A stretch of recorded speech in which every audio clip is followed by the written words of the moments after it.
guys, Lady Locks here.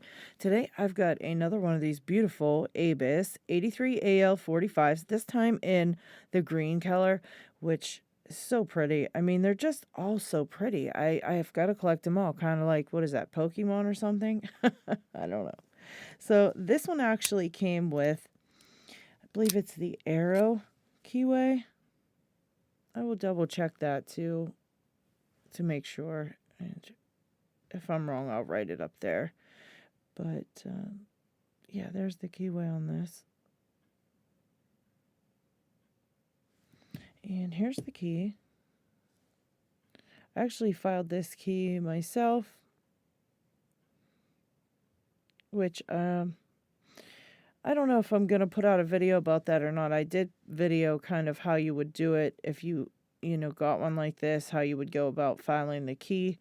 But I'm not sure if I'll be able to get that into a video or not. But here's the bidding of it. All right. Once again, beautiful shackle pop. I just love these 8345s and these colors. They're just gorgeous. And so much fun to pick. I mean, the pins inside of these are really cool. So I'm going to go ahead and pick this one and gut it. And then let's check it out and see what pins are inside. Let's get it up in the vise. All right. Let's back that up a little bit. Okay.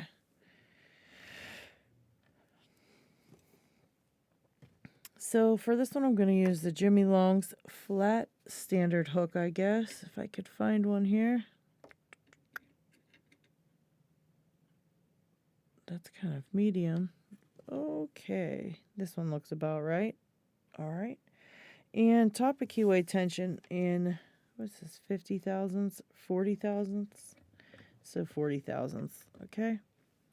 Just going to go ahead and try to see what's binding. First one feels binding. Whoops. All right. Got a click and a little bit of a false set. Second one also feels binding. Got a click. Lost my false set. So let me go back to the first one and make sure it's not fallen. There, it fell. Okay. Number 3, I got a little mini click.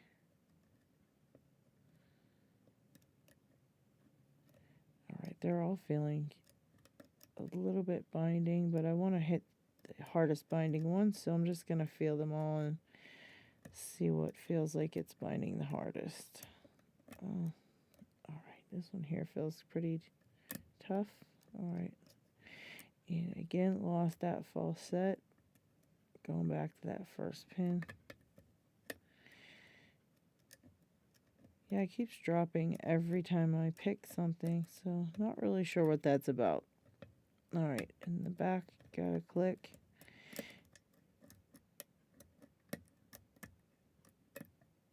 And once again, had to come out to the front and pick that first pin. All right. This is like number 4, maybe. Yeah.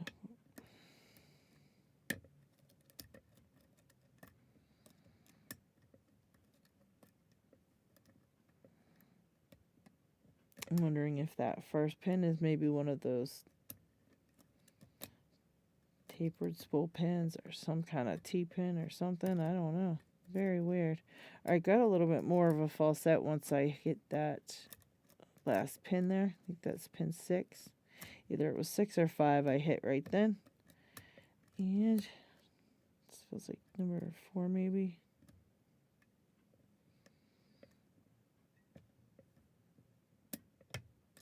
Yeah, all right. Okay, I think that was number 5 for the open. Okay, that wasn't too bad.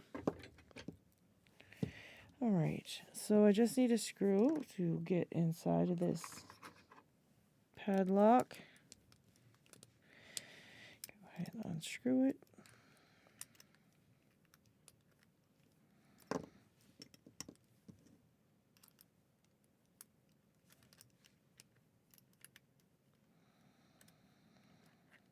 Okay, I'm going to pull out this little beautiful pinning tray from Birdie. Just want to drop the screw out because at the end of this, I'm going to double check to make sure, that my padlock will open. And having that screw out is what I'm going to need for that. So, next is the clamp in the back, which, this clamp remover here.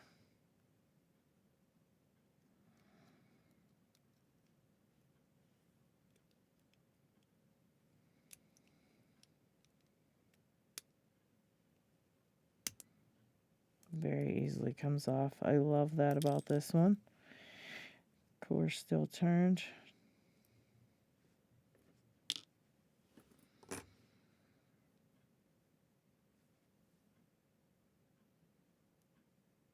All right, and I just need to depress this little button when I'm pushing this through in order for that to actually be able to go through. That little button stops it from moving anywhere.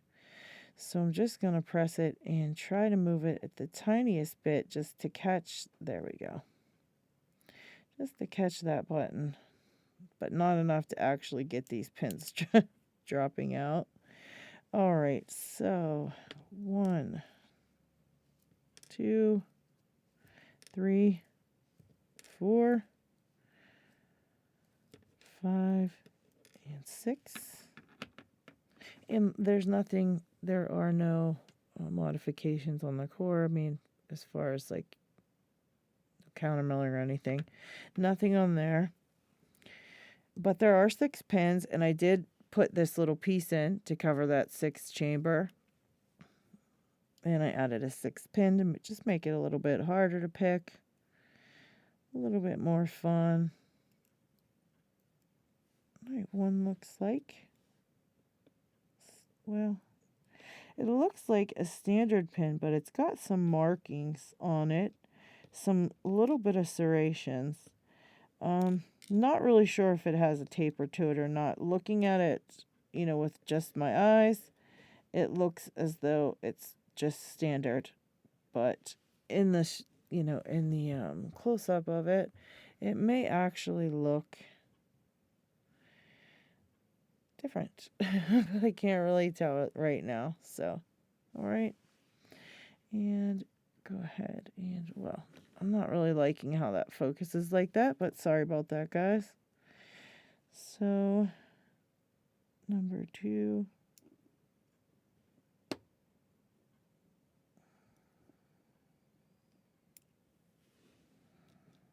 Spool pin.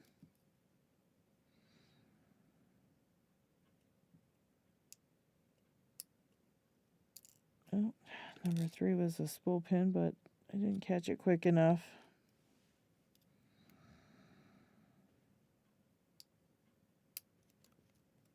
All right, number 4, another spool pin.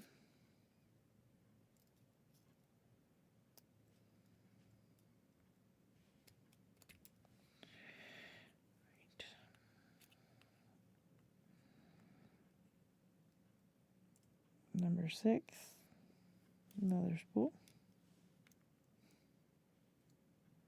Number 5, another spool. All right, so these spool pins make this put up quite a fight. So inside this lock, we've got a standard type pin on for the first driver, and it does have a couple serrations in it, which it looks like a barrel spool, but it definitely is not. There is no reduced diameter at the top or the bottom. It's just tight, kind of standard. It may be tapered, and I just can't see it, right now. As I review this video to edit it, I'll be able to tell a little bit better. 2 through 6 are spool pins. And of course, because I did repin this lock myself, these key pins are all pretty much steel pins. They're not the brass. I don't even know where I got these pins from, but the lineup was pretty nice. I liked the bidding that it would give me on this lock, so I did pick that, and I did make the key myself. I filed this key. And you can pretty much tell by looking at the blade, you can see the little imperfections all through the blade there, the top. But yeah, I love this lock just, due to the fact that it does offer you a lot more than just picking it. You get this and it's 0 bitted, so you've got to, either take it to a locksmith and have them do all the work, or, got the lock, replace the key pins, test them out in your little core holder here, and just go ahead and, keep it in there, keep your core in there, and put your key pins in and then test the key with it. Your key blank, at this point it would be a blank, and you push it in there, and the ones that you need to file will be sticking up above the shear line, and you just, pull it out and file it down until it actually, all the pins reach the shear line, and you'll know because you can turn your key there in your holder, and you'll know that it'll work inside of your lock.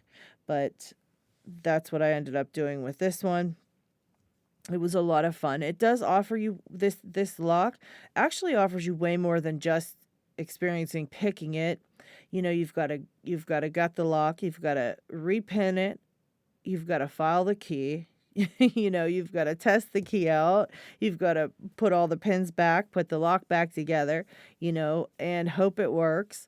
But it's a lot of fun, and it does give you quite a fun experience from start to finish when you're working on them. All right, so thanks for watching, guys. If you like this video, please click the like button. If you like my channel, please subscribe for some more Locksport content. Take care, guys.